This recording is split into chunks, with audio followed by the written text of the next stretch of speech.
Bienvenidos todos, amigos y amigas del Instituto Sindical Peruano. Bienvenidos a esta segunda sesión del taller de Filosofía Laboral y Sindical.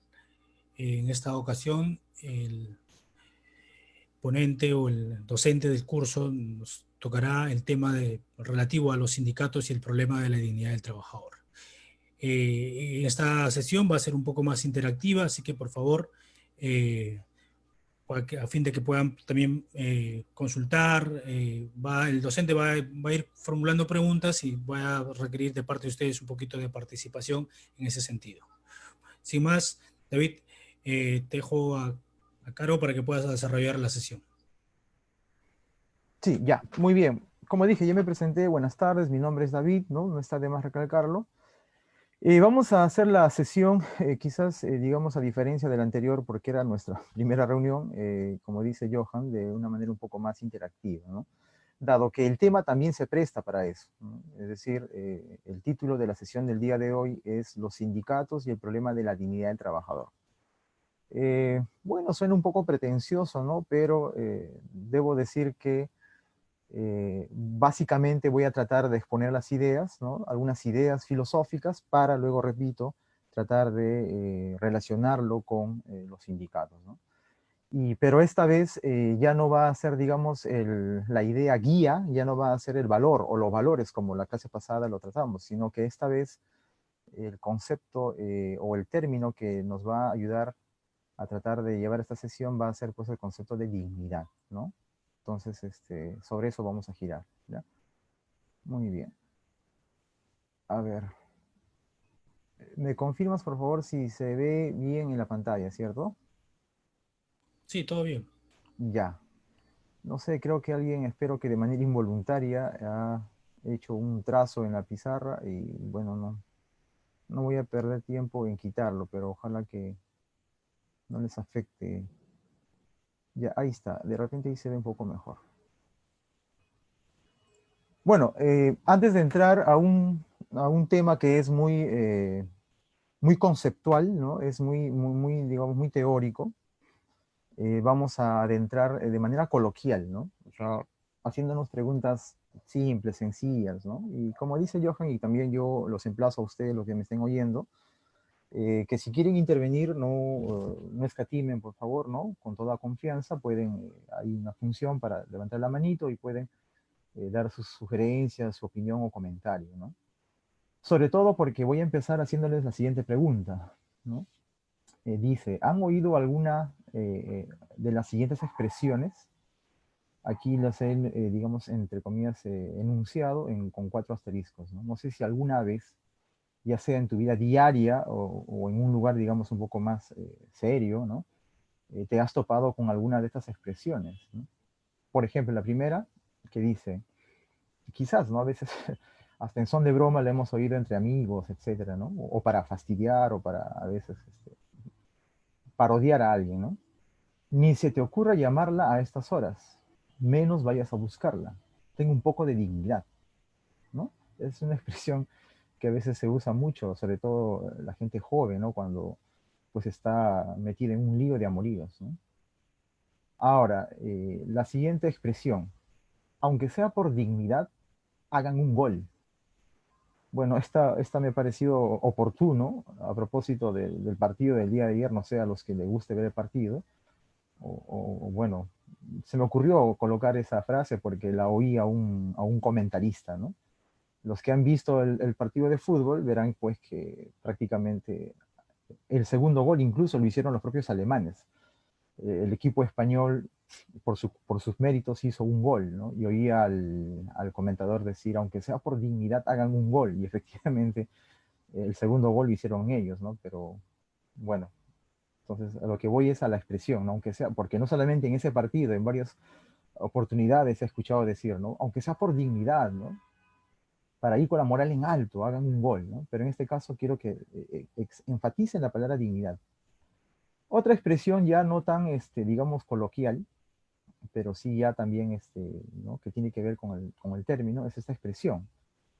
No claudicó en sus principios, al final murió con dignidad, ¿no? Quizás lo hemos leído en algún libro de historia, o en algún documental, o quizás en alguna película, o en alguna conferencia sobre algún personaje histórico, ¿no? Que se nos debe pasar por la cabeza algunos nombres. Pero fíjense la expresión, no claudicó en sus principios, al final murió con dignidad. Luego, algo más quizás cercano a nosotros, ¿no? Porque yo asumo, repito, que hay oyentes que pertenecen a un sindicato o abogados, ¿no? Que están dedicados a este campo. Expresiones como la siguiente, ¿no? A ver, vamos a ver, ahí está, ¿no? Dice, no avalemos ese acuerdo, compañeros. Atenta con nuestra dignidad. Viva la huelga, ¿no? ¿Qué cosa quiero, o cuál es el punto de esas expresiones, ¿no? Que todas ellas, fíjense, tienen en común ese término, esa expresión, dignidad. Pero no sé si alguno de ustedes, de los que me estén oyendo, nos podría decir si son lo mismo o significan otra cosa. Por ejemplo, ¿no? El que dice esta expresión última, no avalemos ese acuerdo, compañeros, atenta con nuestra dignidad, viva la huelga, es alguien, digamos, cuya conciencia de lo que dice es, digamos, ¿no? Mayor que aquel que, no, repito, a son de broma, cuando ve que un amigo pues está muy, muy enamorado de alguien, ¿no? Y está incluso ya a borde de la desesperación, a veces usamos esa expresión sin pensarlo, ¿no? Oye, tengo un poco de dignidad, no la vas a llamar a estas horas, algo así, ¿no? No sé si alguien cree que es lo mismo, se asocia con lo mismo. Podríamos reemplazar esta palabra con otra y quizás la expresión se mantenga, o sea, el sentido de lo que se quiere decir se mantenga. Profesor, buenas noches. ¿Qué tal? Buenas noches, ¿cómo Le está? habla Wilfredo. Mucho gusto, Wilfredo. Bueno, en toda la frase que usted ha escrito está la palabra dignidad, ¿no? Y eso es importante. Pero si vamos directamente al tema de lo que es sindicato, yo creo que hay diferencias, ¿no? De un partido de fútbol con un pliego de reclamos en este caso, ¿no? Pero mire, yo ahorita estoy como jubilado, ¿no? He Ya, trabajado en Sedapal por 30 años y siempre se ha visto de que los pliegos de reclamos se han ido deteriorando de tal manera de que parece que la dignidad lo han dejado a un lado. O sea, ya no hay dignidad, sino hay intereses propios, intereses personales por parte de los, en este caso, los sindicalistas, ¿no? Los que están a cargo, los dirigentes. Y eso en realidad a uno le molesta porque yo he sido bien clasista, he sido peleador, me ha gustado luchar, he hecho marchas, he hecho, huelga de hambre no, pero sí he hecho bastante, ¿no? Para pelear por algo digno y justo, con la palabra, digno y justo. Pero al final siempre quedaba esa sensación de que los dirigentes se han vendido. mm, Me duele decirlo, pero es la verdad. Esa es la... Y en claro, realidad, pues me he sentido mal, ¿no? Conmigo mismo. claro, ¿Me Wilfredo, entiendes? se entiende, se entiende. Claro, sí, tienes mucha razón. Uno se identifica, digamos, ¿no? De acuerdo a las actividades que uno realiza o de las que ha participado, y los términos mismos adquieren relevancia según el contexto, según la vivencia, la experiencia de cada individuo. Pero eso no quita, repito, ¿no? El hecho de que, digamos, en estas situaciones utilizamos esta palabra, y como dice Wilfredo, es cierto, ¿no? Tienen en común la de que todos apelan a la palabra dignidad. Pero si nosotros hacemos, ¿no? O sea, nos ponemos a reflexionar, a tratar de ser analíticos, como dicen algunos, ¿no? Vamos a ver que, si bien es cierto, hay diferencias, pero también hay algo, digamos, constante, hay algo que se mantiene en cada expresión. Por ejemplo, cuando un amigo, ya sea en son de broma, ¿no? O quizás pueda ser serio, porque ustedes saben que la vida sentimental a veces es delicado, ¿no? Cuando uno quizás sufre de dependencia afectiva o no, ustedes deben saber, hay personas que se enamoran tanto que, como dice la expresión, pierden la dignidad, ¿no? Es decir, hay términos que, bueno, coloquiales que han escuchado ustedes, ¿no? Son arrastrados o terminan siendo, como dice, dando pena, ¿no? Porque sufren como, digamos, si fuera la única y la última mujer en el mundo. Entonces uno dice, oye, tengo un poco de dignidad, tampoco caigas tan bajo, algo así, ¿no? Entonces, en esa expresión, la palabra dignidad tiene que ver con que tú como ser humano debes entender que vales algo, o que vales mucho, pero que vales, ¿no? Por lo tanto, aquí la expresión, a pesar de que, claro, no lo dice, como dice Wilfredo, ¿no? Alguien en una situación un poco más, más seria, digamos, pero se entiende a qué refiere, ¿no? O sea, no se te ocurre llamarla, no la vayas a buscar, ten un poco de dignidad. Lo mismo con la siguiente expresión, aunque sea por dignidad, hagan un gol, ¿no? O sea, imagínate, puedes estar perdiendo 5-0, 6-0, y ya faltan pocos minutos para que el partido acabe. Se entiende que pues hay toda una población, toda una hinchada que espera pues que el equipo, ¿no? Favorito, digamos, en este caso, mínimo se vaya con un gol, porque digamos, hay detrás una especie de honorabilidad, ¿no? Sí, es cierto orgullo. Por lo tanto, no se pueden ir, pues, 5-0, 6-0, ¿no? U 8-0, porque así va a quedar el partido, repito, hasta el autogol fue hecho por los alemanes, ¿no? Entonces, ¿no? Hay la idea de que hay una especie de honor que salvar, ¿no? Entonces, cuando dice, aunque sea por dignidad, hagan un gol, hace alusión a que los seres humanos tenemos honor, ¿no? Es decir, que no podemos ser humillados en este caso. Pues imagínense, perder 8, ¿no? O sea, a 0 es humillante, ¿no? Sobre todo para aquellos que se identifiquen con el equipo perdedor. Y no solamente ellos, sino incluso los que de alguna manera simpatizan con ese equipo, ¿no? Ahora, aquí ya tiene también, digamos, otro sentido, pero igual tiene que ver, digamos, con lo anterior, ¿no? Aunque no en el mismo contexto, pero también no claudicó en sus principios, al final murió con dignidad, ¿no? Es decir, estamos pensando en personas, pues, ¿no? Respetables, personas que merecen nuestro más alto grado de consideración, porque a pesar de la situación, de la circunstancia, no claudican, ¿no? Es decir, eh, su palabra tiene peso, ¿no? Es lo que decimos, pues, ¿no? Murió con dignidad. No, esa persona tiene dignidad, ¿no? Entonces, ahí también se asume la idea de que el ser humano, ¿no? En este caso, sus actos o sus palabras o sus ideas valen. Y él también vale por eso, ¿no? O sea, hay un valor, fíjense, ¿no? Hay un valor.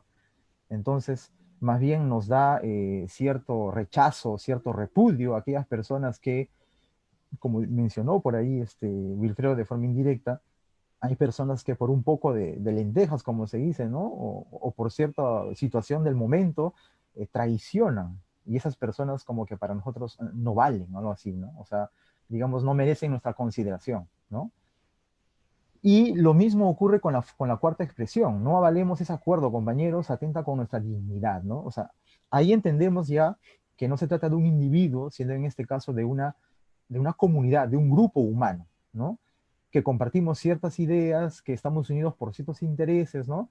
Y que estos deben ser, digamos, respetados, ¿no? Entonces no pueden, digamos, ser mermados, mellados, ¿no? Por un acuerdo, digamos, que no recoge la voluntad mayoritaria, digamos, ¿no?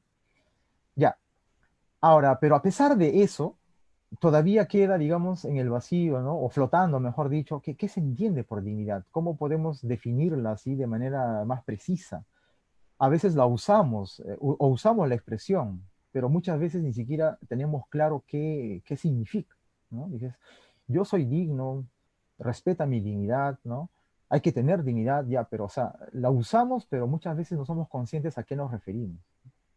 Esa es la razón de por qué voy a tratar en estos minutos que nos quedan de hacer un pequeño esbozo, cómo la palabra dignidad se ha vuelto, digamos, cotidiano en nuestro hablar, ¿no? En nuestro decir, en nuestro pensar.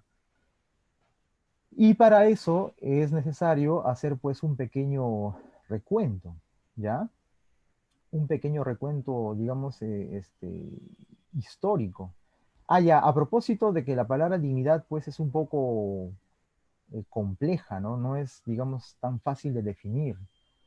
Son como esos términos que a veces usamos y asumimos que tenemos cierta idea o cierto significado, pero no podemos precisar, ¿no? Por ejemplo, ser, valor, justicia, ¿no? Decimos, queremos que el país sea un país justo, pero muchas veces no podemos definir brevemente o en unas pocas palabras qué es la justicia. Algo así ocurre con el término dignidad. Nosotros queremos llevar este asunto usando otras preguntas, ¿ya? Para no ser, digamos, tan analíticos, tan académicos en este sentido. Por ejemplo, la pregunta sería, ¿siempre fuimos dignos? Aunque la pregunta parezca un poco absurda, porque estoy seguro que hoy cualquiera de nosotros diría, claro, por favor, ¿no? Yo siempre lo he sido y lo seguiremos siendo. Tenemos dignidad y la defendemos todavía, ¿no? Con mucho ahínco. Pero mi pregunta es en un sentido histórico. Mejor dicho, ¿no? ¿Los seres humanos siempre hemos sido considerados como dignos? ¿O los seres humanos siempre han tenido dignidad? Esa es una pregunta muy interesante que nos va a llevar a revisar un poquito de historia. Por ejemplo, ¿no?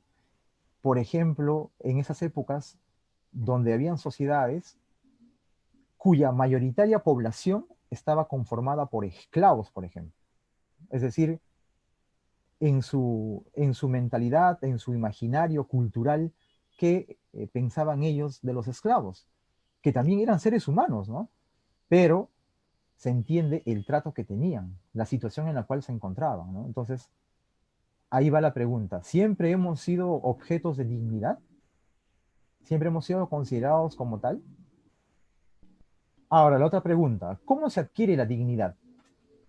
Es decir, ya nacemos con ella, digamos, es una especie de don inherente, de valor ya con el cual se nace, o es que la dignidad es algo que se adquiere, o mejor dicho, la dignidad se adquiere porque algo o alguien nos la brinda, o alguien la garantiza, ¿no? Eso también es una pregunta que se puede tranquilamente discutir, ¿no? Así como la pregunta, ¿de qué depende nuestra dignidad? Es decir, por ejemplo, ¿no? Estamos en una sociedad tan problemática, tan compleja, que nos hemos topado con situaciones donde muchas veces creemos que la única solución es eliminar, es exterminar a ese elemento o a ese individuo que ha cometido, digamos, un delito, un crimen, ¿no?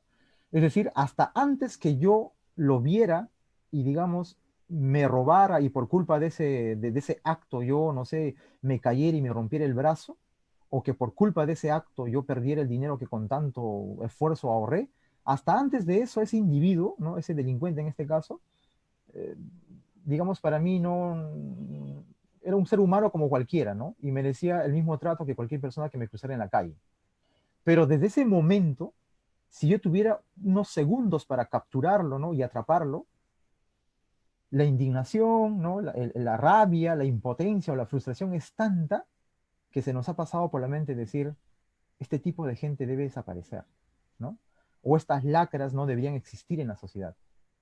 Cuando uno, ya sea por la molestia, por la impotencia del momento, ¿no? Porque te han robado, qué sé yo, cuando tú ya te pones a pensar que ese individuo no debería existir, ¿no? Incluso algunos dicen, deben cortar la mano, o a estos los deben aplicar la pena de muerte. Es decir, desde ese momento que te pasa por la mente ese tipo de ideas, ya le estás quitando valor a un ser humano, ¿no? Entonces, lo que estás queriendo transmitir es que esa persona no merece la más mínima consideración. Es decir, no tiene dignidad. No tiene nada de los sentidos que hemos estado mencionando en las preguntas o en las expresiones anteriores que he estado comentando con ustedes, ¿no? Entonces, ¿de qué depende nuestra dignidad? ¿De nuestros actos? ¿Desde de nuestra sola existencia? ¿No? O sea, porque existo ya suficiente, soy digno. ¿O es que yo debo, con mis actos, ganarme esa consideración, ¿no? Ese respeto, esa dignidad? ¿De qué depende nuestra dignidad? Bien, son preguntas que se hacen porque esta expresión, dicen los pensadores, ¿no? Es un término que tiene densidad semántica, ¿no? Los que de repente han apreciado el video que les he enviado, el autor menciona eso y también comparte esa idea, ¿no? Es decir, es un término polisémico, ¿no? Hay muchos significados que puede adquirir, ¿no? El término. Pero vamos a ir ordenando, como dije, históricamente cómo se ha manejado ese asunto, ¿no? Bien. Contextualización. Vamos a contextualizar el asunto para no irnos por las ramas porque es un tema amplio, complejo, ¿no? Nosotros sabemos que los seres humanos son sujetos de derecho, ¿no? Al menos como lo entendemos contemporáneamente, ¿no? Por eso puse por acá pues una idea propio del pensamiento moderno, ¿no? Es decir, hay un momento en la historia a partir del cual se considera que todo ser humano, sin distinción, posee derechos, ¿no? Derechos. Claro que esos derechos han ido cambiando a través del tiempo, ¿no? Hay derechos que hace 100 años no se tenían, pero que hoy sí. Y algunos otros que tenían, hoy ya no se tienen, ¿no? Pero estos derechos, cualesquiera hayan sido, tienen un fundamento, ¿no? Porque los derechos no existen en el aire, ¿no? No están flotando. Los derechos son derechos de alguien. Y este alguien es pues el ser humano, ¿no? Ahora, aunque les comento, ¿no? Hoy día se discute también si solamente el ser humano tiene derechos. Hay personas que consideran que ciertos animales o los animales también tienen derechos, ¿no? Pero nosotros vamos a partir de la idea, porque no es una conversación sobre, digamos, etológica, ¿no? Sino vamos a partir de la idea de que solamente los seres humanos tienen derechos y que por lo tanto el ser humano es el fundamento de esos derechos. ¿Por qué? ¿Por qué el ser humano tiene que tener derechos o por qué debe tener derechos? Porque se parte de la idea de que tiene dignidad, ¿no? Tiene dignidad, repito, como lo hemos ido entendiendo, ¿no? Que tiene cierto valor, que tiene importancia, que tiene honor, ¿no? Que merece respeto o por sus actos que ha hecho, etcétera, ¿no? Bien. Sin embargo, esta idea no siempre ha sido considerada así, ¿no? Por ejemplo, en la antigüedad encontramos a un pensador que estoy seguro que han oído hablar de él, ¿no? El famoso Aristóteles, ¿no? Este pensador griego, padre de muchas ciencias. Bueno, no voy a hablar de su filosofía porque no acabaríamos nunca. Él tiene un texto muy interesante titulado La Política, ¿no? Que es, digamos, la obra donde trata asuntos de la ciudad, ¿no? Asuntos del ciudadano. En ese texto, él da algunas ideas de lo que es un ser humano, de lo que es un hombre. Y estas ideas han, digamos, tenido cierta vigencia, ¿no? Durante muchísimos siglos. Es más, a pesar de que estamos ya en pleno siglo XXI, me hubiera gustado comenzar por esto, pero estoy seguro que muchos de nosotros seguimos pensando como Aristóteles. ¿Por qué? Porque cuando uno dice, ¿tú cómo defines a un ser humano? Es decir, eh, ¿qué es eso o qué es esa cualidad sin el cual no podría ser esto un ser humano? ¿No? Estoy seguro que, por ejemplo, todos ustedes, los que me están oyendo ahí, dirán, a ver, ¿qué cosa podrá ser eso sin el cual sería una cosa, un objeto, o un pedazo de huesos y músculos, ¿no? Carne, algo así? ¿Qué nos hace humanos? ¿En qué consiste nuestra humanidad? Y repito, permítanme, ¿no? Hablar por ustedes, pero la mayoría se me viene a la mente de que lo que nos hace humanos es la capacidad de pensar, de razonar. Claro, pues somos seres humanos. Bueno, ¿qué me diferencia a mí de una piedra? ¿Qué me diferencia de un gato, ¿no? ¿Qué me diferencia de un árbol? Ah, pues que yo puedo pensar. Yo soy consciente de lo que estoy diciendo, ¿no? Soy consciente de mis actos, ¿no? Lo que yo hago, lo hago pensando. Suena contundente, suena convincente, pero cuando ya nos ponemos a pensar un poco, el asunto cambia. Pero repito, a pesar de eso, seguimos pensando hasta el día de hoy que lo que nos caracteriza es nuestra facultad racional. ¿Por qué digo que esta definición o esta forma de caracterizar al ser humano, a pesar de que lo dijo Aristóteles hace mucho tiempo, hoy día no sería tan convincente? Porque fíjense qué pasaría en el caso de los que aún no nacen, de los fetos, por ejemplo, que es una discusión contemporánea, ¿no? Muy candente, ¿no? Por ejemplo, hay dos grupos, pues, ¿no? Los que están a favor del aborto y los que están en contra del aborto, pero esa discusión se hace en relación o gira en torno a considerar si el feto, ¿no? De determinado tiempo es o no es humano. Si nosotros, por ejemplo, hemos asumido la idea de que hombre es hombre porque piensa, razona o es consciente, entonces ya habríamos condenado a muchos fetos por nuestra definición, ¿no?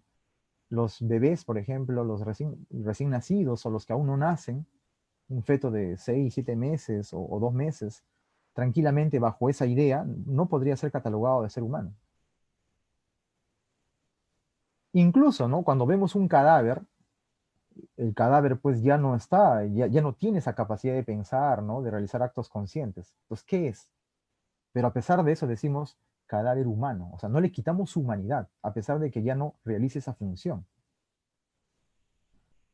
Incluso el asunto se pone más complicado cuando ya metemos el asunto de las máquinas, ¿no? De las computadoras y la inteligencia artificial, etc. Pero bueno, la cosa es que Aristóteles, hace más de 2000 años atrás, había sostenido que el hombre es un animal racional, que hace uso de su razón. No solamente eso, sino que también ser humano u hombre es aquel que está dotado de libertad, es decir, que tiene capacidad para actuar libremente, que no está sometido a otro. Y no solamente eso, sino que es un fin en sí mismo. Es decir, ¿no? Busca su autorrealización, ¿no? Lo que pasa es que Aristóteles pensaba que todas las cosas tienden hacia un fin, ¿no? Hacia su realización, decía, ¿no? La semilla tiende a desarrollarse porque busca perseguir, ¿no? Digamos, aquello que ya estaba en potencia, ¿no? Es decir, convertirse en árbol. El niño en hacerse hombre, algo así, ¿no? O sea, es un fin en sí. Entonces, si Aristóteles define al ser humano con estas tres características como animal racional, dotado de libertad y fin en sí mismo, entonces en su propia época quedaban excluidos, ¿no? Un montón de seres humanos, entre ellos los esclavos. Y el mismo Aristóteles, consciente, a pesar, ¿no? De su genialidad, a pesar de ser considerado, pues, ¿no? Uno de los hombres más sabios de la antigüedad, fíjense lo que dice de los esclavos, ¿no? Dice, es un instrumento animado y es un ser carente de libertad. El esclavo solo puede ser tomado en cuenta si es que éste, ¿no? Es tomado como medio para algo, ¿no? En este caso, para sembrar las chacras, para cuidar los animales, para trabajar, pues, no sé, en los campos, ¿no? Es decir, era un útil, era una herramienta. El esclavo era una herramienta, tanto como tengo mi laptop, como usted debe tener, ¿no? Una escoba, un martillo, así era considerado un esclavo. Pero a diferencia del martillo, a diferencia del laptop, era un ser animado, ¿no? Comía, dormía, etc. Y otra característica fundamental es que este esclavo, ¿no? Carecía de libertad, ¿no? Porque su libertad estaba, pues, ¿no? Digamos, minada, o simplemente no tenía libertad porque dependía de la voluntad, en este caso, del amo. Entonces, a lo que voy es que para Aristóteles solo podía ser tomado en cuenta como hombre digno, ¿no? O como persona al que se le puede atribuir esta característica de digno al amo, al hombre libre, al ciudadano, ¿no? Mientras que todos los demás, como él mismo lo menciona, eran considerados bárbaros, ¿no? Bárbaros, ¿no? Es decir, una especie de bestias salvajes. Entonces, esa era la idea de cómo, digamos, sirvió a los griegos para que puedan, ¿no? Expandirse y someter a las demás culturas, y ellos eran, pues, ¿no? Los que traían la idea, pues, ¿no? De cultura, de conocimiento, ¿no? Porque, de ciencia, porque todas las demás asumían que no, ¿no? No tenían esa condición, y por eso es que eran, pues, esclavizados en masa, ¿no? Pues, esa es la idea que se manejaba en la antigüedad, ¿no? O sea, no había la idea como hoy día se dice, al menos en teoría, de que todo hombre es digno y que todos ellos gozan de esas características que Aristóteles solamente le adjudicaba al hombre libre, en este caso al amo. Ahora la pregunta es, ¿esto que Aristóteles dijo hace muchísimo tiempo, hoy día ya no se da? ¿Hoy día ya no ocurre eso? No sé si ustedes recordarán ese lamentable suceso de ese par de trabajadores jóvenes que murieron quemados en un container, ¿no? Por allá por las Malvinas, me parece, ¿no? Fíjense, fíjense, encerrados. O sea, ellos no podían por su cuenta salir al baño o irse a tomar un cafecito, etcétera, ¿no? Estaban encerrados. ¿Y como qué estaban encerrados ahí? Como la máquina, ¿no? Como la máquina, como cualquier motor que tuvieran dentro de ese container. Entonces, Aristóteles, pues, aunque sea de manera indirecta, todavía, digamos, hoy día se puede ver en las definiciones que él había planteado hace tanto tiempo atrás, ¿no? Es decir, repetimos, todavía estamos en eso, ¿no? Al menos en diferente situación, pero se da esa situación, ¿no? Bien. Ahora, ya no en la época antigua, sino vamos un salto, porque estamos contra el tiempo, vamos a la época medieval, a la época medieval. Lamentablemente esta parte está un poco oscura, no sé si podrán apreciar este texto, lo voy a dejar ahí. Primero ya no sé si pueden leerlo mientras yo voy comentando, ¿no? En el medioevo, el autor que quizás podemos tomar en cuenta para tratar de entender cómo va cambiando, cómo va evolucionando esta idea de dignidad, es Santo Tomás, un pensador escolástico. Se dice que es pues, ¿no? uno de los máximos exponentes de la filosofía escolástica y que está muy influido por Aristóteles. Pero a diferencia de Aristóteles, él ya conduce el asunto por otro lado. Ya no tanto, digamos, hace depender la dignidad, la consideración humana, ¿no? del hombre respecto de su capacidad de conocer o respecto de su libertad, sino que ya aquí más bien se traslada la idea a algo que también hoy día nosotros estamos muy emparentados. Es decir, nosotros coincidimos, aunque no reconocemos que, que es Santo Tomás, que ya lo dijo hace tanto tiempo, ¿no? Es decir, lo que les comentaba hace un momento en un ejemplo que les daba, ¿no? ¿Por qué hay personas que sí son dignas de respeto, que merecen nuestro mejor trato, nuestra alta estima, pero también vivimos en una sociedad donde hay cada individuo que no merece? Y no solamente le negamos el respeto, la consideración, sino que incluso, repito, se pasa por nuestra mente la idea de negarle la existencia. ¿Por qué? Porque la mayoría nos dice, ¿no? Porque no se lo merecen. Por ejemplo, pensemos en el caso de los pederastas, por ejemplo, ¿no? Estos individuos que aprovechan, ¿no? la condición que tengan para abusar de los menores de edad. Y bueno, y cometen situaciones horrendas, ¿no? Que ni el más filántropo de ustedes podría desearle, pues, ¿no? Que esté en un lugar encerrado, durmiendo y que le den comida, ¿no? No, pena de muerte. No tiene que existir.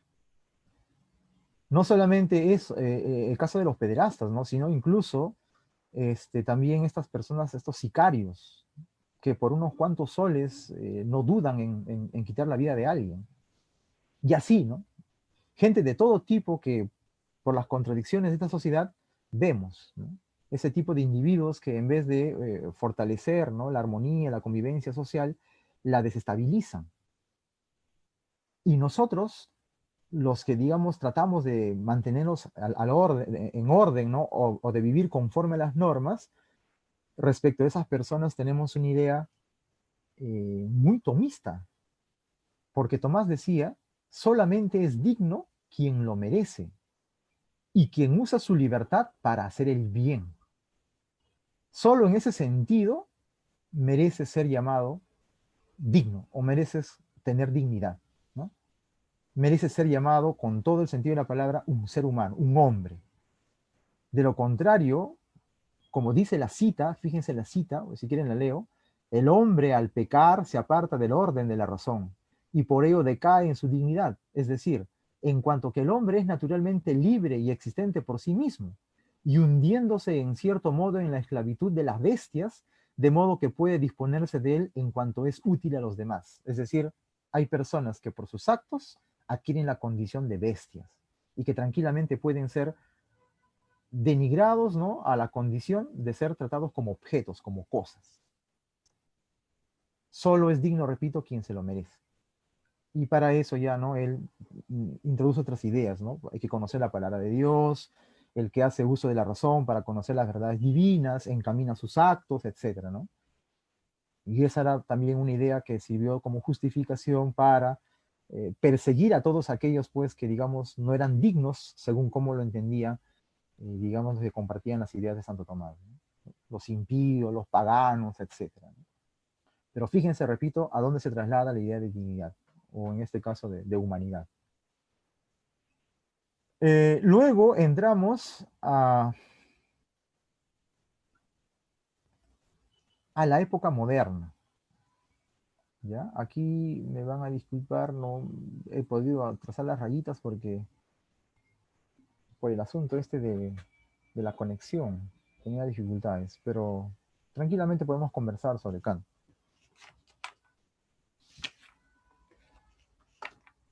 Kant, como ustedes ya pueden percibir, no es ya alguien de la época antigua ni de la época medieval. Él es lo que se considera un pensador moderno.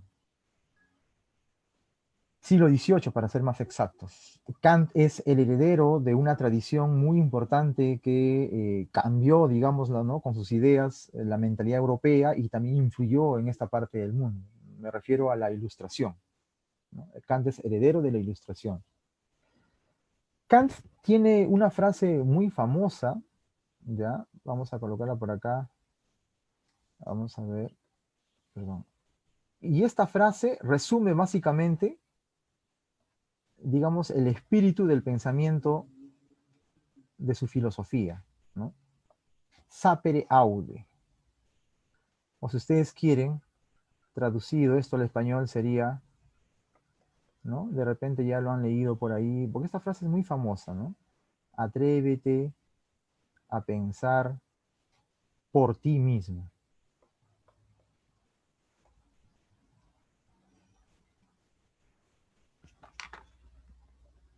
Hace más de 300 años, Kant ya había tratado el asunto de en qué consiste la humanidad. O sea, en qué consiste nuestra humanidad. O si tú quieres, en qué consiste, digamos, el hecho de ser humanos.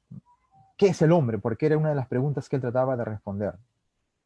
Sin embargo, solamente estas ideas tuvieron relevancia en el ámbito filosófico, porque después fueron poco a poco apagadas, digamos, o silenciadas u ocultadas por la aparición de otras ideas, digamos, más potentes en otros ámbitos, ¿no? Sobre todo en lo político, en lo económico. Hegel, Marx, el positivismo, lo fueron, digamos, ocultando, no se tomó en cuenta esta parte de la filosofía de Kant. Kant es más conocido por sus teorías nociológicas, por su teoría de conocimiento, pero sus teorías antropológicas, sus teorías éticas no fue tan difundido por lo que les comenté, ¿no? Por el surgimiento de otras ideas. Sin embargo, a partir de ciertos sucesos catastróficos, ¿no?, y que causaron mucha consternación en la historia mundial, es que a partir del ámbito del derecho, de las llamadas ciencias jurídicas, se hizo una especie de mirada hacia atrás y se rescató, o mejor dicho, ¿no?, se desempolvó las ideas de Kant, y estas ideas sirvieron para que los grandes juristas, ¿no?, de principios del siglo XX discutieran en lo que luego pasó a convertirse, pues, ¿no?, en la famosa Declaración de los Derechos Universales del Hombre, y que tiene un fuerte espíritu kantiano, porque en esa carta, los que han podido consultarla, se hace uso del término dignidad en el sentido kantiano. Y esa fue la razón de por qué juristas, alejándose ya de su propio campo del derecho, porque ustedes saben muy bien, los abogados que me están escuchando, que a pesar de que el término dignidad es importante, sin embargo ya en términos propiamente jurídicos no se usa esa palabra, porque es polisémica, es ambigua, o digamos no está tan clara, o es que ya no se circunscribe solamente a lo jurídico, ¿no? Pero cuando ya se hace, digamos, filosofía del derecho, es decir, cuando ya se empieza a reflexionar sobre este concepto, se tiene que necesariamente topar con las ideas de Kant, ¿no?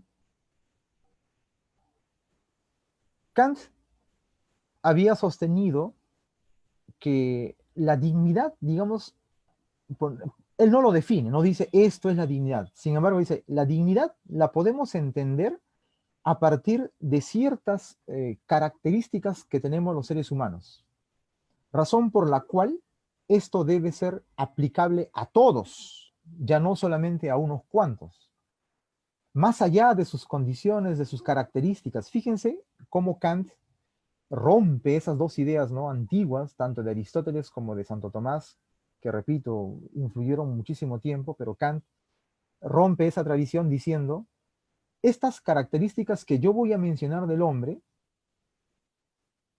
son características propias de cualquier ser humano por el solo hecho de ser humano, más allá de cualquier circunstancia particular. Por ejemplo, más allá de que tú seas ateo o creyente, más allá de que seas pobre o rico, si eres blanco o negro, ¿ves? O sea, ya no podemos caracterizar al hombre a partir de su peculiaridad, de su particularidad, como se venía haciendo, pues, ¿no? Por ejemplo, en el caso de Aristóteles, solamente son dignos los amos, los que tienen libertad. O como decía Santo Tomás, solamente los que obran correctamente conforme a la palabra o a la ley de Dios, digamos, ¿no? No, no, no. Más allá de esas particularidades, dice Kant, hay características que adquieren rango de universalidad. Y es eso lo que se recoge en esta famosa Declaración de los Derechos Humanos, ¿no? Que me hubiera gustado citarlo de forma literal, pero bueno, espero que ustedes lo recordarán, ¿no? Dice que todo ser humano, ¿no? No puede ser esclavizado y todo ser humano tiene los mismos derechos, ¿no? Que más allá de su situación económica, política, ideológica, etc. O sea, eso es lo que Kant había sostenido. Pero ¿a partir de qué? A partir de considerar que el hombre es un ser autónomo. Y ese también es un término muy interesante que se ve reflejado en esta frase. Kant hace famosa esta expresión, la autonomía. Perdón, aquí yo no sé. Ahora,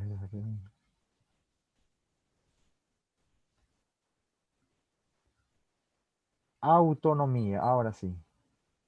Ahí está, ¿no? Es decir, Kant llega a la conclusión de que los seres humanos somos los únicos que podemos ponernos normas o establecernos normas. Dice Kant, él lo decía así, ¿no? Pero hoy día ya no se diría así. Él decía, tenemos que entender que nosotros somos capaces de guiar nuestras propias acciones sin la tutela de alguien más. Recuerden, Kant lo está diciendo esto en el siglo XVIII. ¿Y qué pasa? Si ustedes hacen un poquito de historia o hacen un poquito de memoria histórica,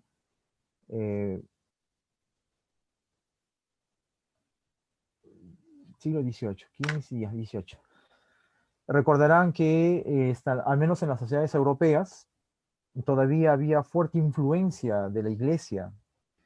La iglesia, digamos, daba las pautas de la vida espiritual, ¿no? La iglesia te decía cómo se tenía que leer la Biblia, cómo se tenía que interpretarla, cómo debías organizar tu vida espiritual, ¿no? Todavía no estaba la idea esta de que yo leo la Biblia a la hora que yo quiero y la interpreto como yo quiero, no, había una especie de interpretación única.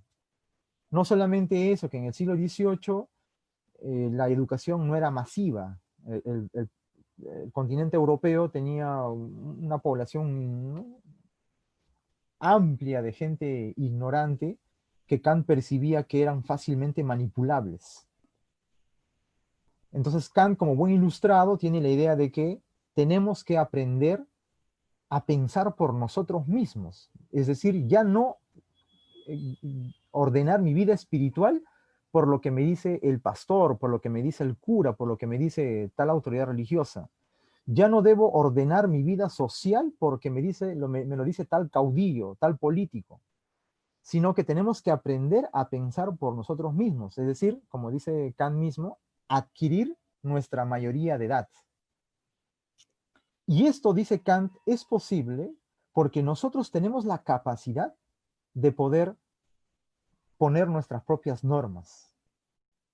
Y esa norma se ve reflejada en la famosa expresión yo debo. Yo debo. Claro, otra cosa es si tú la cumples, ¿no? Pero la famosa expresión yo debo. Fíjense, ¿no?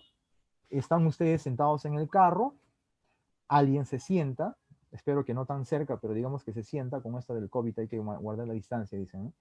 Alguien se sienta y quizás por N razones, cansancio, distracción, qué sé yo, deja su billetera o su cartera o su celular. cualquiera de nosotros, estando en esa situación, hay unos segundos en los que se pone a pensar, ¿qué debo hacer? ¿Qué debo hacer? Y si tú haces caso a ese deber, ¿no? A ese diálogo que tienes contigo mismo, lo que tú debes hacer es, pues, ¿no? Si aún tienes oportunidad, pasarle la voz, hey, amigo, amiga, se te cayó, toma, ¿no?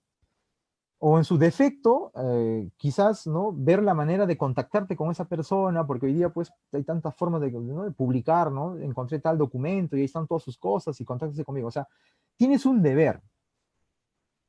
Es lo que te dicta tu conciencia, digamos, ¿no? Tu conciencia moral. Yo debo.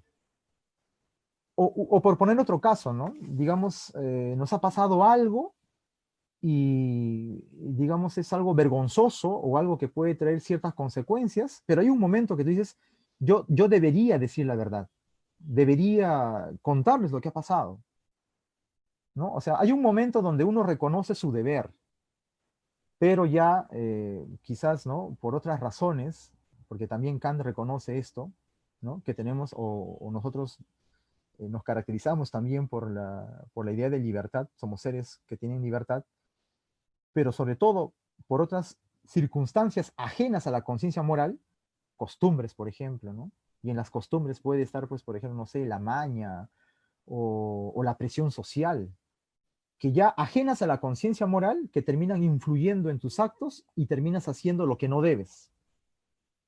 No sé, pues, he visto que varias veces a mí se me han perdido cosas en el carro y nadie me los ha devuelto, por lo tanto yo también me lo quedo, pues, ¿no? Ya perdió, ya fue, lo siento.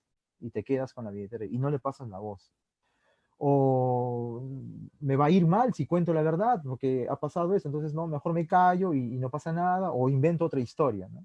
¿Por qué? Porque eso hace la gente, ¿ves? O sea, apelas a situaciones ya no, digamos, conscientes para terminar tomando una decisión, pero que ya escapan al plano, digamos, de la conciencia moral.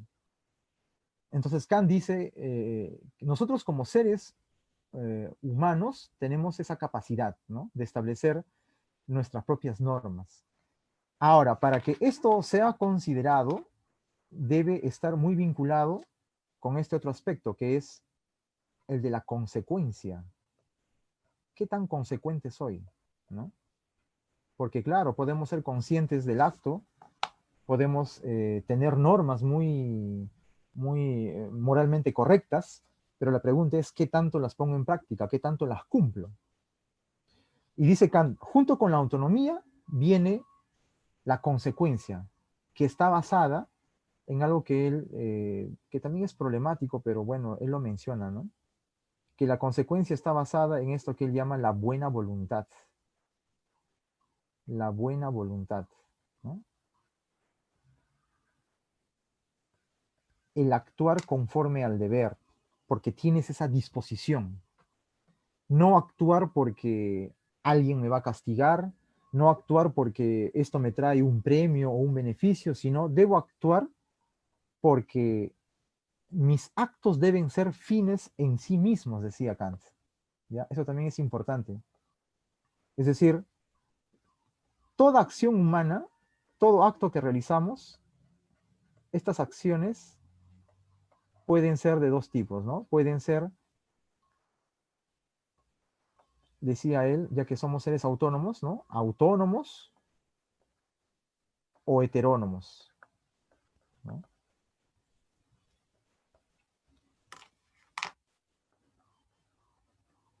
Cuando son autónomos, dice Kant, la acción se basa en sí misma, es un fin en sí mismo, no es un fin para otro, ¿no? O por otro.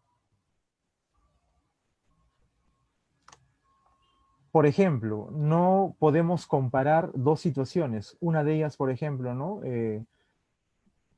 Voy a trabajar porque es mi deber como padre de familia, trabajar, ¿no? Garantizar la solvencia de la casa, ¿no? Es mi deber como padre responsabilizarme por mis hijos, porque es mi deber. Fíjense que esa toma de conciencia de la acción es distinta a aquel que diga o aquel que llegue a la conclusión de que tiene que ir a trabajar porque si no lo van a demandar, o que tiene que trabajar porque de esa forma es considerado el hombre de la casa, ¿no? no, sino que las acciones deben ser un fin en sí mismas, deben ser el deber por el propio deber. Es lo que dice Kant, que es lo que caracteriza a la persona que puede ser considerada como digna, ¿no? Porque tiene esa autonomía, porque actúa por buena voluntad y porque es consecuente con sus actos, y sus actos terminan siendo fines en sí mismos. Solo por esa razón, dice Kant, entonces los seres humanos no podemos ser tomados como instrumentos, como objetos.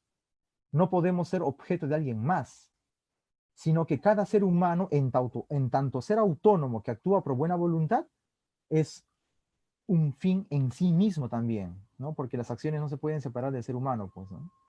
La acción la realiza un ser humano. Por lo tanto, el ser humano es un fin en sí mismo, no es un fin para otro. Esa también entonces es otra idea muy importante de Kant, porque, repito, termina rompiendo esa tradición que consideraba a otros seres humanos, ya sea por alguna situación externa a su propia humanidad. El ser humano es un fin en sí mismo, no es un medio. De ahí también una famosa expresión de Kant que dice, ¿no? Trata al hombre siempre como un fin, nunca como un medio. Entonces, es a partir de Kant que surge la idea de universalizar la dignidad humana, de que todo ser humano, en tanto autónomo, debe ser considerado como un fin. Por lo tanto, no es instrumentalizable, ni es instrumento de nadie ni de nada, ¿no? Y no solamente eso, dice Kant, sino que la dignidad de este ser humano no depende de otro o de alguien más, sino que depende de sí mismo, depende de cómo refleja, ¿no? Esta toma de conciencia moral en sus actos, en sus acciones. Por lo tanto, no es correcto, según Kant, que tú digas, oye, tú tienes dignidad, tú no tienes dignidad. No, la dignidad no me viene porque alguien me lo dice o porque alguien me lo adjudica, sino que en tanto mi propia condición de ser autónomo, soy, pues, digamos, un fin en sí mismo, ¿no? No puedo ser, digamos, parametrizado, ni puedo ser reducido a algo que no sea mi propia humanidad, ¿no? Entonces, es, digamos, esa la base teórica de por qué se termina diciendo, ahora tiene sentido por qué entonces los seres humanos no pueden ser distinguidos por su sexo, por su raza, por su color, por su ideología, ¿no? En tanto ser autónomo es un fin en sí mismo. Por lo tanto, entonces todo ser humano que tenga esas características debe ser considerado, ¿no?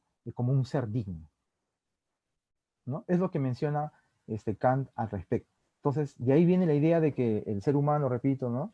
Es digno de manera universal. Y es, digamos, la idea que ha quedado y que los juristas toman en cuenta como una especie, ¿no? de principio para que se puedan establecer ciertas normas, ciertos derechos, ¿no? Y que estos tienen, repito, la característica de ser universales y universalizables. Ahora, ya para terminar, esta idea, a pesar de que fue puesta en ese sentido, tiene pues sus limitaciones, tiene algunos puntos que estoy seguro que ustedes pueden percibir que no son suficientes.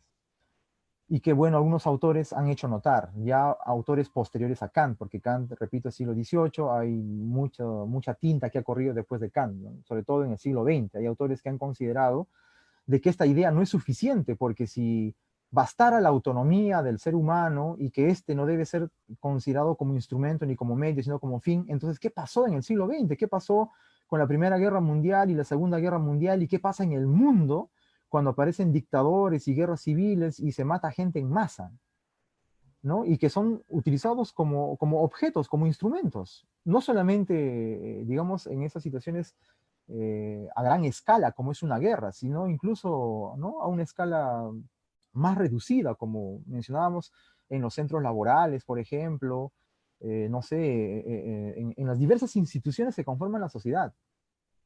¿Por qué no es suficiente que yo reconozca que tú eres un ser autónomo, independiente, que tienes tus propias normas y que eres un fin en sí mismo? Sin embargo, ¿por qué con un contrato yo te instrumentalizo? O con un contrato yo termino limitando tus capacidades y tus facultades, ¿no? Y hasta te quito tu condición de humano. Y ya para aclarar esos puntos, ya Kant, digamos, no es suficiente, sino que ya aparecen, digamos, otras ideas a partir del cual se puede ampliar la idea de dignidad en el ser humano, y por ende, en este caso que nos interesa, del trabajador, ¿no? De aquel que está en un sindicato. Y que estos ya tienen que ver con otras ideas que, bueno, las podemos mencionar brevemente ya dado el tiempo, porque ya me parece que yo ahorita me marca el reloj, ¿no?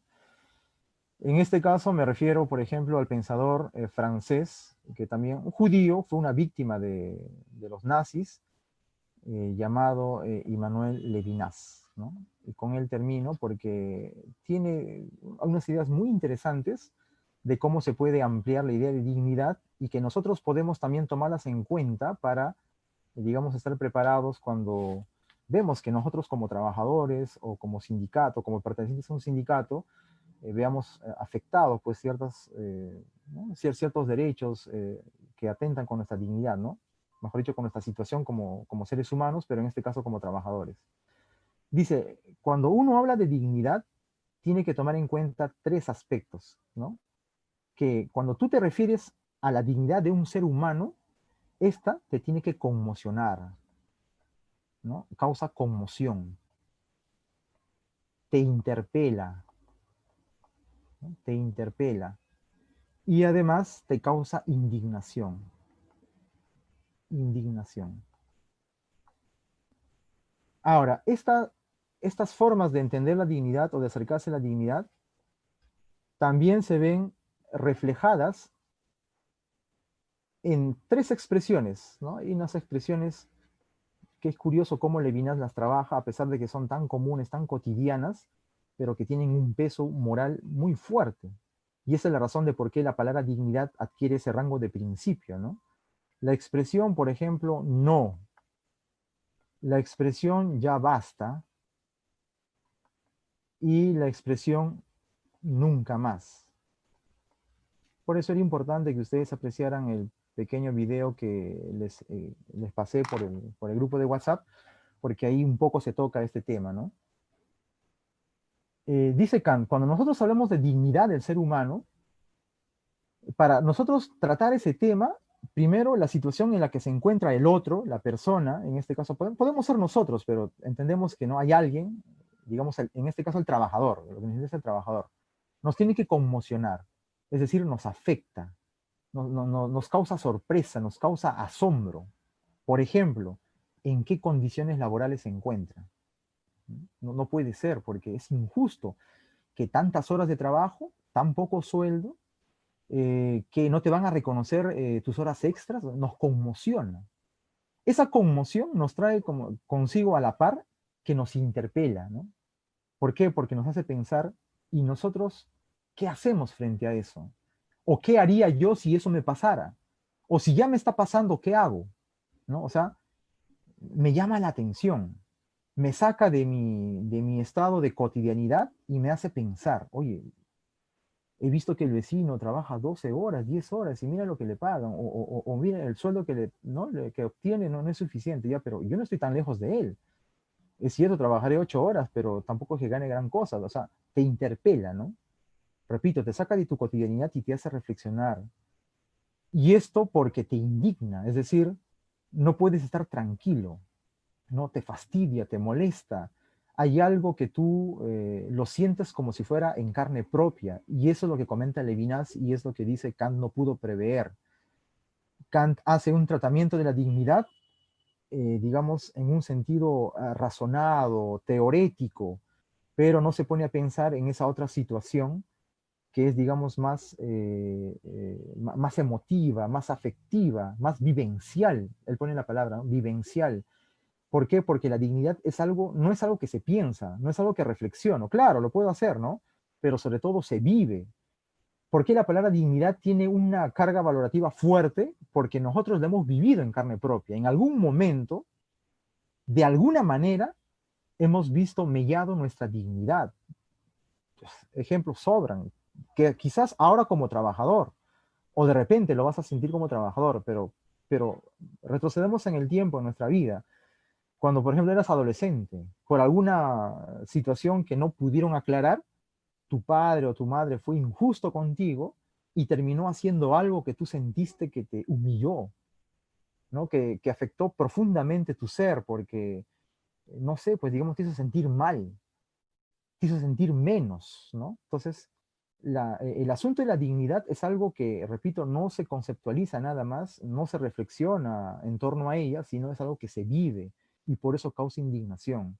Por eso es que hay una identificación, pues, ¿no? Con este grupo de trabajadores asociados en un sindicato, con el cual cuando uno es parte se siente identificado, o sea, es decir, uno se suma a los reclamos, ¿no? Uno se suma a las luchas porque lo vive, ¿no? O lo ha vivido, de alguna manera, y se siente eso, ¿no?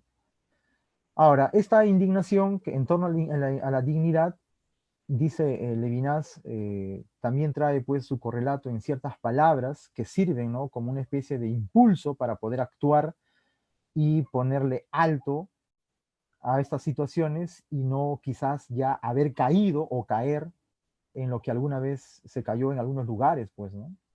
Al extremo de que termines perdiendo la vida o termines siendo, a pesar de existir, nada, ¿no? Ser un objeto.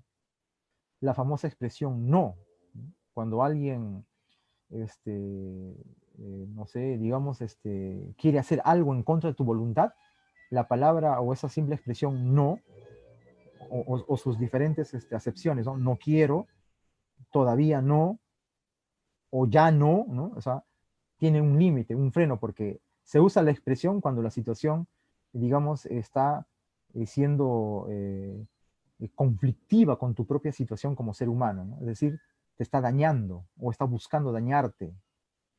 O si es que ya lo vienes padeciendo, hay un momento, ¿no? Que comienza, digamos, con una situación psicológica de buscar una especie de libertad, ¿no? De sacudirte de ese peso, de esa carga, y se trasluce en la famosa expresión ya basta, que tiene diferentes connotaciones según sea la situación. Por ejemplo, cuando estamos pues en este caso, ¿no? Un sindicato y vemos que el empleador año tras año nos viene prometiendo cosas y no las cumple, hay un momento donde ya basta, compañeros, ¿no? Ya basta, hemos le dado el tiempo suficiente, parece que ya, ¿no? Hasta aquí ya el diálogo no funciona, hay que tomar otras medidas, ¿no? Ya basta. Y la expresión más contundente y que quizás ya genera otra situación es la famosa expresión nunca más, ¿no? Es decir, cuando ya no queremos que la situación se repita, ya no más, ¿no? Como por ejemplo todas las situaciones que hubieron pues donde los seres humanos fueron destruidos, fueron víctimas, ¿no? De las situaciones pues más, mejor dicho, impensables, ¿no? De que ni siquiera se puede describir con términos. Aquí en nuestro país lo hemos vivido, ¿no? Con el caso de el conflicto interno que hubo, ¿no? Es decir, el caso de Sendero, del ejército. Hemos visto cómo muchos sobrevivientes de esa situación, en la sierra sobre todo, ¿no? O los que han vivido en carne propia esa situación, han tomado como expresión ese término, ¿no? Nunca más, no queremos más militares encapuchados que se lleven a nuestros hijos, o no queremos individuos que en nombre de la revolución terminen desapareciendo a nuestros padres, o qué sé yo, ¿no? Nunca más, ¿no? ¿Por qué? Porque esa expresión lo que hace es reflejar una situación, digamos, que ya ha rebasado todos los límites, pues, ¿no? Y bueno, es lo que Levinas mencionaba, que, digamos, se asocia con la dignidad a raíz de que también él era un pensador, repito, que había pasado por esta lamentable situación que hubo allá pues, en Europa respecto de los nazis, ¿no?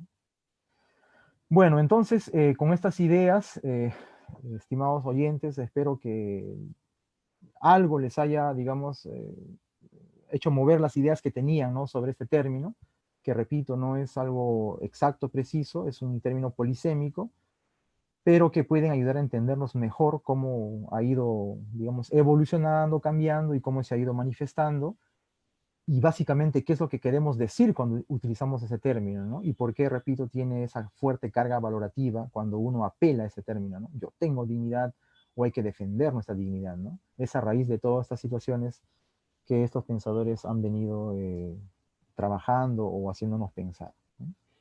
Bueno, no sé si todavía quedan unos minutos, quizás algún oyente quiera decir algo, comentar algo, yo estoy presto a oírlos para que esto no sea simplemente un monólogo.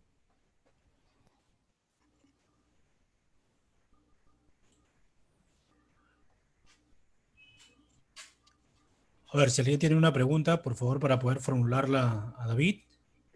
Quizás las personas que pertenecen a organizaciones sindicales, justamente por los problemas que actualmente vienen pasando a consecuencia de que están obligados a asistir al centro laboral y a veces no reciben toda la atención para efectos de, por ejemplo, el tema del descarte o la protección contra esta pandemia, ¿no? Con este virus que a veces tenemos el temor o tenemos que soportar el temor de, de exponer a nuestras familias y otras cosas, ¿no? A ver, me gustaría que alguien de los participantes pueda formular las preguntas.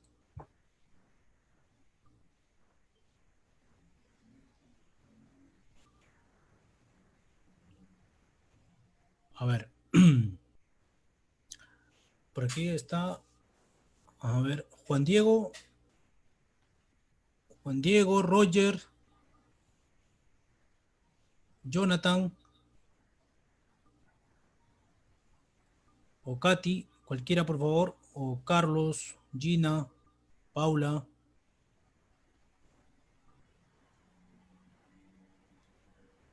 Bien, creo que No te no. preocupes, yo asumo que es cierto, yo también vengo, digamos, advertido, ¿no? De que no voy a tener muchas preguntas porque quizás eh, no, son nombres o incluso filósofos que a veces lamentablemente no son tan difundidos y a veces nos cuesta estar empapados con sus términos y conceptos.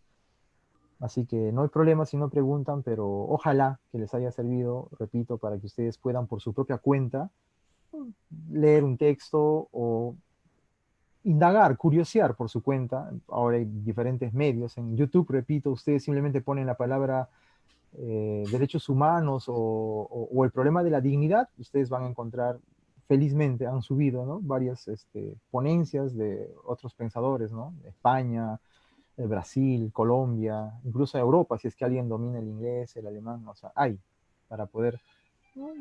Culturizarse, ampliar un poquito más sus ideas, sus conceptos y tengamos una visión un poco más panorámica del asunto, ¿no? Así David, que no hay problema ya. antes que termines, bueno, ya que no se anima el público a preguntar, yo sí que quería hacerte un par de preguntas.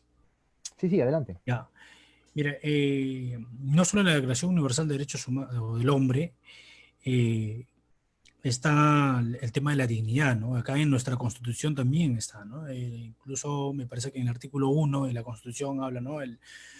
La defensa de la persona humana y su dignidad son el fin supremo de la sociedad y el Estado, señala, ¿no? Luego en el artículo 23 de la Constitución más o menos dice que ninguna relación laboral debe afectar la dignidad del trabajador, ¿no? Ujú. Pero de la mano de lo que exponías en la sesión anterior, el tema de los valores, ¿no? Eh, por ejemplo, el gobierno ha dado pues un plan de reactiva que la lógica o el fundamento era para atender a las pequeñas empresas, ¿no? Pero que en la práctica se ha ejecutado para las grandes empresas, ¿no? Pero digamos, al margen de todo, para el sector empresarial ha habido un apoyo que digamos que no digamos que está mal, ¿no? Sino lo malo es que solo se ha preocupado por la parte empresarial y no así por la parte laboral. A los trabajadores, por el contrario, o los ha mandado a suspensión perfecta, por un lado, y por otro lado, lo que ha hecho eh, es habilitar estos mecanismos, por ejemplo, el retiro de la CTS o de la AFP, que finalmente son su plata, ¿no? Que finalmente, si lo retiran ahora, a futuro ya no van a poder contar con esos ingresos, ¿no? Si, por ejemplo, si no retiraban, cuando se jubilen, hubiesen tenido una pensión, por ejemplo, de 1.000, ahora, a consecuencia del retiro, ya no van a tener la pensión de 1.000, sino pues de 800, 700, etcétera, ¿no? O sea, claro, es adelantar los beneficios futuros para afrontar ahora, ¿no? Una cosa así. Pero eh, este tema de cuál es el respeto que se le tiene al trabajador tiene mucho, me parece, que ver con el tema de la dignidad, ¿no? Porque incluso ahora a los diferentes centros laborales se les obliga a asistir, ¿no? Porque están obligados, jurídicamente al menos, a asistir, a trabajar, pero ellos se exponen al contagio y con ellos su familia, y lo único que les ofrece es el tema de la prueba rápida, pero todos sabemos aquí que la prueba rápida no es fiable, ¿no? Incluso ya hay personas que han fallecido producto de haber reingresado al centro laboral, ¿no? Entonces, no sé, a ver, desde la perspectiva filosófica, tu opinión, ¿cómo entender, cuál es la explicación? O sea, ¿qué está fallando, no? ¿Cómo podríamos reencauzar esta situación? Muy interesante tu comentario, Johan. Claro, es cierto, ¿no?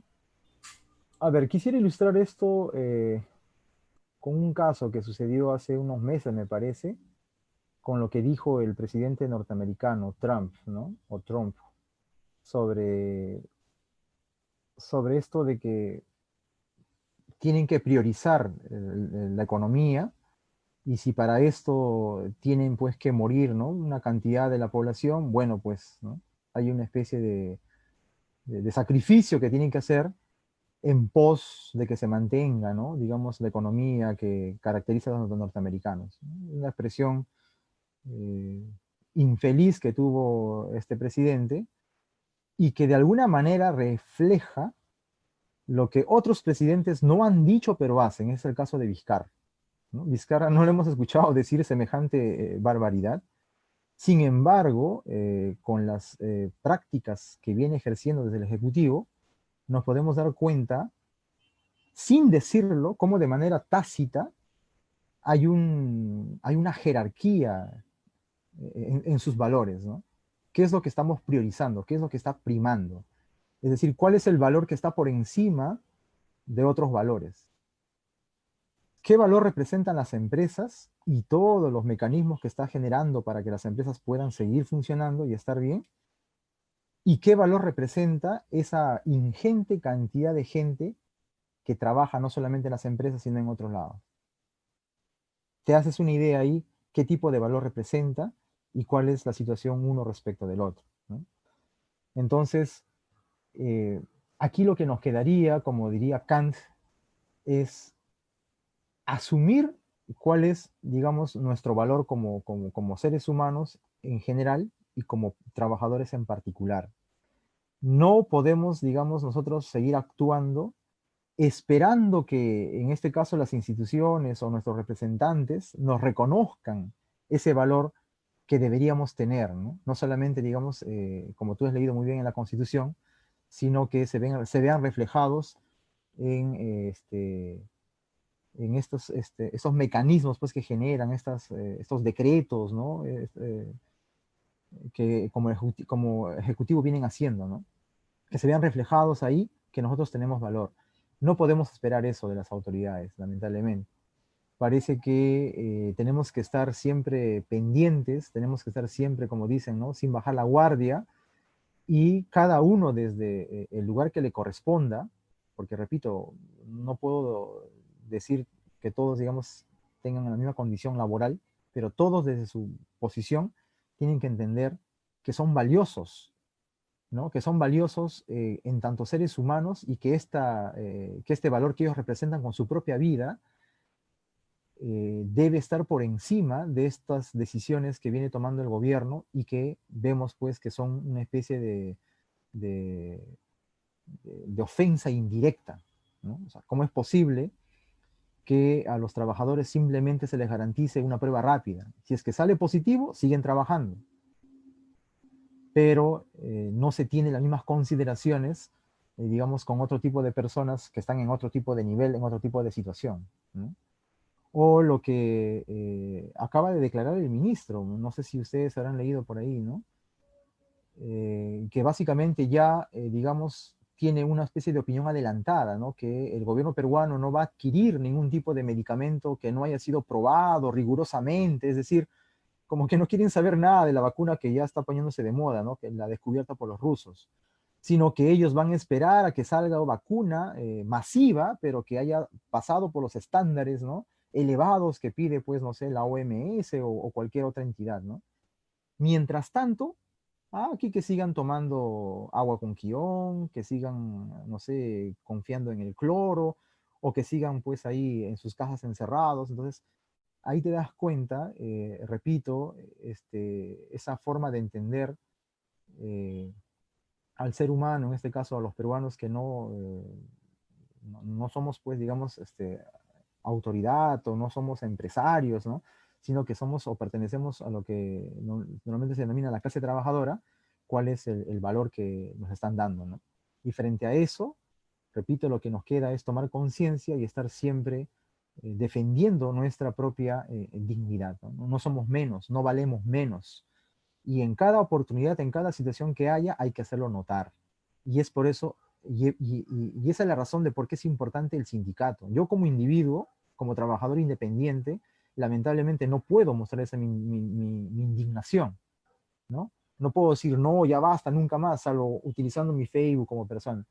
Pero como sindicato, asociado con otros sindicatos, es lo que deberían empezar ya a hacer, ¿no? Es decir, a coordinar para ver, o sea, por qué a los trabajadores se les está dando pruebas rápidas y que ni siquiera pues las vuelven a tomar dentro de 15 días, sino que toman eso como ya prueba de que no tiene y los mandan ahí a exponerse y a seguir trabajando, ¿no?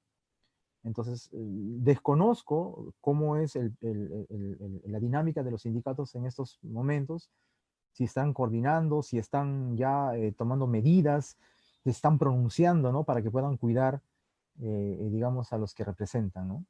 Pero eso sería, yo diría más bien que queda en cada uno de nosotros estar defendiendo siempre y haciendo notar, ¿no?, en cualquier, repito, en cualquier situación que se nos presente, lo importante que somos en tanto seres humanos, ¿no?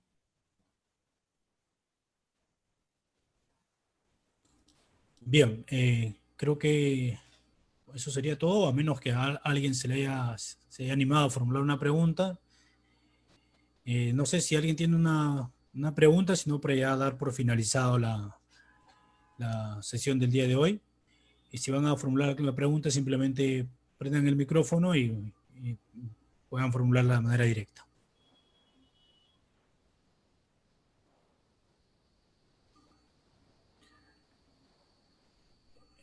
Creo que nadie, o sí, o Jorge, Isa, Jorge. Buenas noches, Johan. Buenas noches. Yo quería hacer una pregunta al respecto. Bueno, yo soy representante de un sindicato. El gran problema ahorita es con los afiliados, que con los años, con la nueva política de últimos gobiernos, desde el 90 que se ha implantado, un poco que los afiliados o los trabajadores han dejado al margen sus derechos, ¿no? Y hoy en día es un poco, como diríamos, difícil de volver a retomarlo, o hay un cierto nivel de timidez, miedo de enfrentar a las empresas, porque ustedes saben muy bien que hoy en día las empresas se han empoderado bastante, ¿no? Entonces mi pregunta es, ¿cómo poder recuperar ese nivel de confianza que uno mismo puede tener para defender, para protestar, para evitar mis derechos que me asisten según la ley, los pocos derechos que nos queda todavía por defender, ¿no? Entonces, ¿cómo poder cambiar la estrategia en una base sindical? Muchas gracias, Jorge. David, Jorge es de un sindicato importante del sector minero y está trasladando esa inquietud que básicamente creo que se ha dejado entender de manera clara, pero me gustaría añadir un poquito más a lo que él ha planteado en el sentido de lo que más o menos vas a tocar en la siguiente sesión, ¿no?, que es el tema de las crisis, el resurgimiento de los sindicatos y este tema, ¿no? Pero aprovechando la pregunta de Jorge y para añadir, justo por una idea que se me venía complementando, es, ¿hay algún tipo de explicación filosófica en el tema de los valores, volviendo quizás siempre un poquito a tu punto anterior, de por qué los trabajadores ahora se afilian a los sindicatos o no se afilian, en todo caso, o sea, primero o que no se afilian, o si es que se afilian básicamente por temas de para que no le despidan, o si se afilian, pues se afilian por un tema económico, ¿no? Para que se beneficien por tal o cual. Pero digamos, ya hemos perdido esa noción de sindicato como órgano de representación, como un órgano institucional que canaliza la voz y centraliza los intereses de los trabajadores a fin de obtener una mejor condición de trabajo, una mejor condición de vida, ¿no? Entonces, como que está bien que el sindicato es un instrumento, pero ya hemos caído en el extremo de instrumentalizar demasiado, creo, al sindicato. Una cosa por ahí. Claro, sí. Jorge, muchas gracias por tu intervención. Sí, mira, el asunto es un poquito complicado, ¿ya? Porque es cierto, al igual que tú, yo comparto ese fastidio, esa impotencia, ¿no? De qué se puede hacer. En verdad quisiéramos tener como una especie de receta, de manual, ¿no? Siga usted los siguientes pasos para que esa situación mejore, cambie. Sería ideal. Lamentablemente, Jorge, parece que el asunto no es así de sencillo, así de simple. Y discúlpeme de antemano si es que quizás no vaya a satisfacer plenamente tu pregunta, porque es complejo. Empezando porque, si bien es cierto como sindicato, como sindicalizado incluso, te sientes impotente, limitado frente a las empresas, es porque las empresas vienen respaldadas por el gobierno, por las políticas del gobierno. A su vez, el gobierno peruano es parte, ¿no?, de un sistema mayor, ¿no?, que también se rige por ciertas directrices, ¿no?, digamos ya, ciertos acuerdos que se han tomado. Entonces, eso implicaría, pues, digamos, ir en cadena, ¿no? Empezando de la parte, digamos, más general hacia lo particular. Ahora, ¿qué se puede hacer? Mira, lo que podríamos manifestar, no sin mucha esperanza, pero que al menos puede, digamos, en algo generar ciertas condiciones, ciertas situaciones, es pues hacer trabajo, y es que no encuentro otra expresión, pero esto no quiere decir, por favor, que estemos usando la reunión para ese tipo de cosas. Lo que se tiene que hacer es trabajo político. Ya no solamente como individuos que pertenecemos a un sindicato, sino como cualquier individuo que pertenezca a este país, tiene que empezar a hacer política para que dentro de 11 meses o menos de 11 meses ya, ¿no?, que se vienen las próximas elecciones, ¿quién se va a sentar en el palacio presidencial, en el sillón presidencial, ¿no? Es decir, ¿qué tipo de candidato vamos a llevar? ¿Qué tipo de leyes va a apoyar? ¿Y cuál va a seguir siendo la situación de las empresas respecto de este nuevo gobierno? Si van a seguir siendo como lo son ahora, intocables, los que tienen mayor prioridad, ¿no? O vamos a elegir a congresistas, al presidente futuro, ¿no?, y a sus ministros que, digamos, tengan en cuenta y que valoren, hablando de los valores, ¿no?, más a la parte productiva, que es en este caso el trabajador o el sector o la clase trabajadora.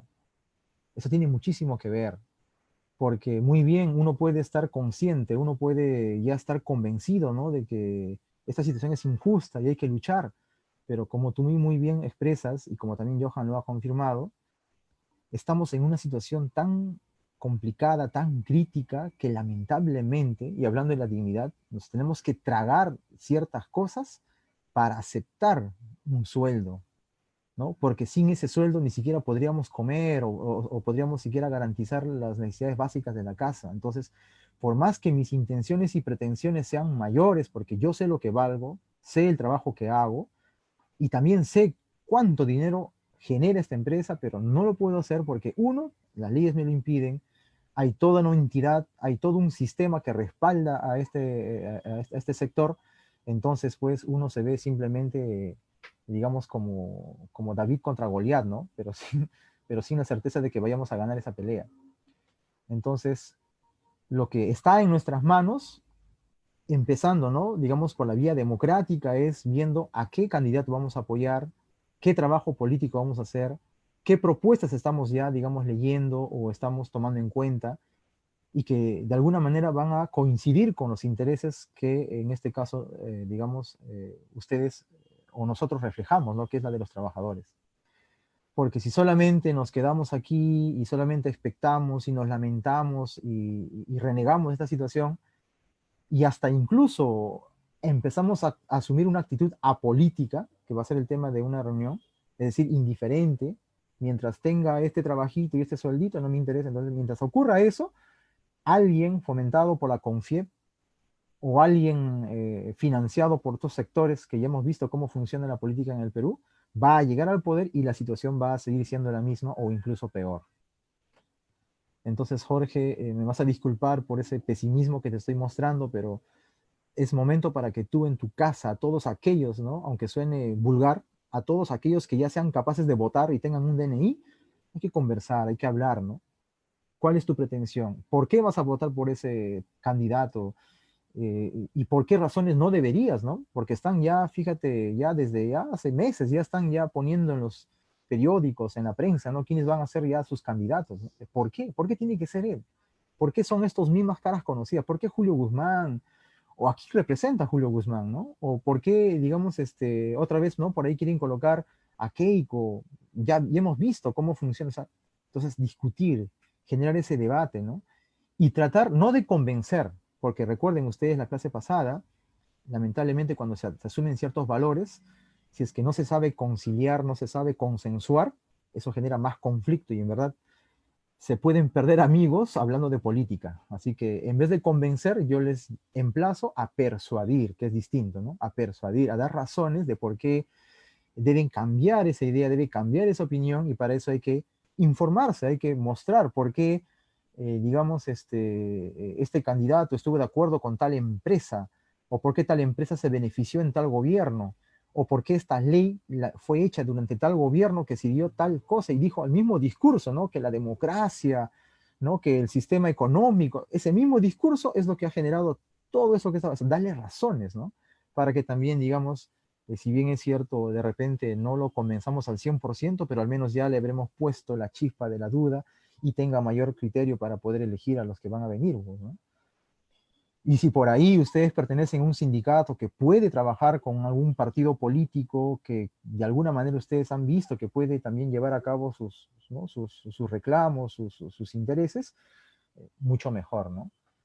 Entonces, mientras eso no ocurra, repito, lamentablemente esto va a seguir siendo así o va a estar cada vez peor, ¿no? Vemos cómo los gobiernos que van entrando, los congresistas que entran, están clarísimos, no tienen que decirlo, con sus actos nos demuestran que están defendiendo a la clase que llamamos dominante, a los que poseen, pues, ¿no? El capital, el dinero, ¿no? Entonces, eso es algo que es evidente sin que alguien lo diga, ¿no? Muchas gracias, David. No, de nada, Jorge.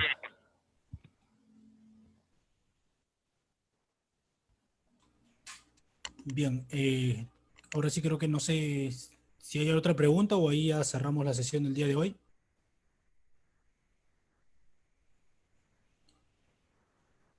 Creo que esas serían todas las interrogantes por el día de hoy, David. Muchas gracias por tu tiempo, por la explicación. Y bueno, no sé si tienes algunos comentarios finales y en todo caso invitar a los asistentes para la próxima reunión, que será también el próximo sábado a las 6 de la tarde. Y tal vez si puedes echar un poquito de interés, de más o menos un pequeño esbozo de qué trata para causar un poco de interés y reflexión en ellos en la semana que van a tener. Ah, claro. Sí, sí, bueno, yo siempre disculpándome, quizás si es que estoy siendo un poco repetitivo o estoy siendo un poco abstruso, ¿ya? Las disculpas del caso, pero trato de hacer mi mayor esfuerzo para que estas ideas se puedan comentar, se puedan explicar y ustedes también tengan, repito, ¿no? Algunas ideas por ahí que puedan discutir y entre ustedes quizás comentar. nada, simplemente los invito también para la próxima reunión. Si ustedes pueden, pasen la voz, comuniquen a alguien que pueda oír estas sesiones que está promoviendo el Instituto Sindical y que, como ustedes han visto, tienen por objetivo hacernos reflexionar un poco sobre el asunto y la situación, ¿no? Desde, en este caso, la filosofía, ¿ya? Y repito, los invito para la próxima sesión que también va a estar, digamos, interesante. Voy a tratar de enviar algunos materiales o aunque sea un video, por favor, ¿no? Para que lo puedan presenciar al grupo y así ya pueden venir con, ¿no? con cierta base, ya al menos familiarizado con ciertas cosas que vamos a tratar en el siguiente tema. Bueno, eso sería todo. Muchas gracias y bueno, pues los espero el próximo sábado a la misma hora.